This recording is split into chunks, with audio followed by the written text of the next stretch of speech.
ಬಿಡದಿ ವಿಚಾರದಲ್ಲಿ ನಾವು ಮನೆ ಮಾಡ್ತೀವಿ ಅಂತ ಮಾತನಾಡಿ ಬಿಡದಿ ವಿಚಾರದಲ್ಲಿ ಒಂದು ನಿಮಿಷ ಬ್ರದರ್. ಈಗ ನಿನ್ನೆ ರಾಮನಗರದಿಂದ ಆಯ್ತಲ್ಲ, ಬಿಡ್ತಿದೆ ಅಲ್ವಾ, ರಾಮನಗರದಿಂದ ಒಂದು ಡೆಲಿಗೇಷನ್ ಬಂದಿದ್ದಾರೆ. ರಾಮನಗರದ ನಗರದ ಅಭಿವೃದ್ಧಿಗೆ ಏನೋ ಒಂದು 770 ಕೋಟಿ ಕಾಮಗಾರಿಗೆ ಒಂದು ಹಣ ಬಿಡುಗಡೆ ಮಾಡಿಕೊಡಬೇಕು, ನಮಗೆ ಸ್ಯಾಂಕ್ಷನ್ ಮಾಡಿ ಅಂತ ಬಂದಿದ್ದಾರೆ. ರಾಮನಗರದಿಂದ ಅದಕ್ಕೆ ಬಂದಂಥವ್ರಿಗೂ ಆ ರಾಮನಗರದ ಟೌನ್ ವಿಷಯದಲ್ಲಿ ಕೆಲವು ಸ್ಥಳೀಯ ಸದಸ್ಯರುಗಳೇನಿದ್ದಾರೆ, ಚುನಾಯಿತ ಸದಸ್ಯರು ಆ ವಿಷಯಕ್ಕೆ ಬಂದಿದ್ದಾರೆ. ಅವರೇನು ಬಿಡದಿಲಿ ಅದೆಂಥದ್ದು ನಿಮ್ಮ ಟೌನ್ಶಿಪ್ ಮಾಡಿ ಅಂತ ಕೇಳಕ್ಕೆ ಬಂದಿಲ್ಲ. ಅವ್ರ ಮುಂದೆ ಭಾಷಣ ಮಾಡ್ಕೊಂಡವ್ರೆ. ಅವ್ರು ಬಂದಿರೋದು ರಾಮನಗರ ಟೌನ್ನಲ್ಲಿ 770 ಕೋಟಿ ಕಾಮಗಾರಿಗೆ ಹಣ ಕೊಡಿ ಅಂತ ಬಂದವ್ರೆ. ಪಾಪ ಅವ್ರು ಹೇಳಿದ್ದಾರೆ, ನನಗೆ 4 ತಾಲೂಕು ನನಗೊಂದು, ಅಂದರೆ ಇವರೇನು ಕರ್ನಾಟಕ ರಾಜ್ಯದ ಮುಖ್ಯಮಂತ್ರಿನೋ ಬೆಂಗಳೂರು ದಕ್ಷಿಣ ಜಿಲ್ಲೆ ಮುಖ್ಯಮಂತ್ರಿನೋ, ಪಾಪ ಏನು ಕೆಲಸ ಆಗಿರಲಿಲ್ಲ ಅಂತ ಇವರು ಬರೋವರಿಗೆ ರಾಮನಗರ ಜಿಲ್ಲೆ ಒಳಗೆ. ನಾನು ರಾಮನಗರಕ್ಕೆ ಪಾದಾರ್ಪಣೆ ಆದಮೇಲೆ ಆ ಜಿಲ್ಲೆ ಹೇಗಿತ್ತು, ಒಂದು ಹಳ್ಳಿ ರಸ್ತೆ ಇರಲಿಲ್ಲ, ಹಲವಾರು ನಿದರ್ಶನ ಕೊಡಬಲ್ಲೆ.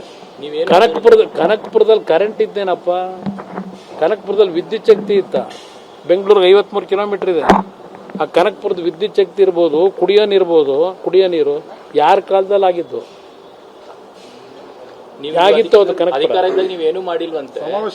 ನಾವು ಹೌದಪ್ಪ, ಕನಕಪುರದಲ್ಲಿ ಬಂಡೆ ಹೊಡೆಯಕ್ಕೆ ಹೋಗಲಿಲ್ಲ, ಬಂಡೆ ಹೊಡೆದು ವಿದೇಶಕ್ಕೆ ಸಾಗಿಸ್ತಿಲ್ಲ. ಕನಕಪುರ ಜನಕ್ಕೆ ಏನು ಮಾಡಬೇಕು ಮಾಡಿದ್ದೀವಿ. ಅಲ್ಲಿ ಅಭಿವೃದ್ಧಿಗೆ ಒಂದು ರಸ್ತೆಗಳಿರಲಿಲ್ಲ ನೆಟ್ಟಿಗೆ.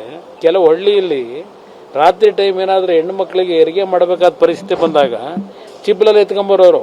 ಅಲ್ಲೆಲ್ಲೋ ನಿಮ್ಮ ಕಾರವಾರದಲ್ಲಿ ನಿಮ್ಮ ಕರಾವಳಿ ಪ್ರದೇಶ ಬಿಟ್ಟುಬಿಡಿ, ಇಲ್ಲಿ ಯಾವ ರೀತಿ ಇತ್ತು 20 ವರ್ಷದಿಂದ. ವಿಚಾರದಲ್ಲಿ ನಾವು ಮನೆ ಮಾಡ್ತೀವಿ ಅಂತ ಮಾತನಾಡಿ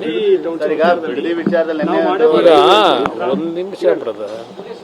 ಈಗ ನಿನ್ನೆ ರಾಮನಗರದಿಂದ ಆಯ್ತಲ್ಲ, ಬಿಡ್ತಿದೆ ಅಲ್ವಾ, ರಾಮನಗರದಿಂದ ಒಂದು ಡೆಲಿಗೇಷನ್ ಬಂದಿದ್ದಾರೆ. ರಾಮನಗರದ ನಗರದ ಅಭಿವೃದ್ಧಿಗೆ ಏನೋ ಒಂದು 770 ಕೋಟಿ ಕಾಮಗಾರಿಗೆ ಒಂದು ಹಣ ಬಿಡುಗಡೆ ಮಾಡಿಕೊಡಬೇಕು, ನಮಗೆ ಸ್ಯಾಂಕ್ಷನ್ ಮಾಡಿ ಅಂತ ಬಂದಿದ್ದಾರೆ. ರಾಮನಗರದಿಂದ ಅದಕ್ಕೆ ಬಂದಂಥವ್ರಿಗೂ ಆ ರಾಮನಗರದ ಟೌನ್ ವಿಷಯದಲ್ಲಿ ಕೆಲವು ಸ್ಥಳೀಯ ಸದಸ್ಯರುಗಳೇನಿದ್ದಾರೆ, ಚುನಾಯಿತ ಸದಸ್ಯರು ಆ ವಿಷಯಕ್ಕೆ ಬಂದಿದ್ದಾರೆ. ಅವರೇನು ಬಿಡದಿಲಿ ಅದೆಂಥದ್ದು ನಿಮ್ಮ ಟೌನ್ಶಿಪ್ ಮಾಡಿ ಅಂತ ಕೇಳಕ್ಕೆ ಬಂದಿಲ್ಲ. ಅವ್ರ ಮುಂದೆ ಭಾಷಣ ಮಾಡ್ಕೊಂಡವ್ರೆ.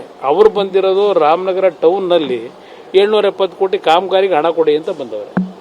ಪಾಪ ಅವ್ರು ಹೇಳಿದ್ದಾರೆ, ನನಗೆ 4 ತಾಲೂಕು ನನಗೊಂದು, ಅಂದರೆ ಇವರೇನು ಕರ್ನಾಟಕ ರಾಜ್ಯದ ಮುಖ್ಯಮಂತ್ರಿನೋ ಬೆಂಗಳೂರು ದಕ್ಷಿಣ ಜಿಲ್ಲೆ ಮುಖ್ಯಮಂತ್ರಿನೋ, ಪಾಪ ಏನು ಕೆಲಸ ಆಗಿರಲಿಲ್ಲ ಅಂತ ಇವರು ಬರೋವರಿಗೆ ರಾಮನಗರ ಜಿಲ್ಲೆ ಒಳಗೆ.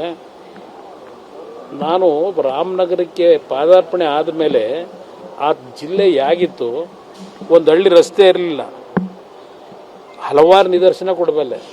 ಕನಕಪುರದಲ್ಲಿ ಕರೆಂಟ್ ಇದ್ದೇನಪ್ಪ, ಕನಕಪುರದಲ್ಲಿ ವಿದ್ಯುತ್ ಶಕ್ತಿ ಇತ್ತ, ಬೆಂಗಳೂರಿಗೆ 53 ಕಿಲೋಮೀಟರ್ ಇದೆ.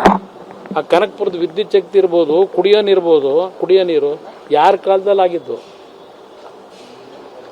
ಆಗಿತ್ತು ಅದು ಕನಕಪುರ.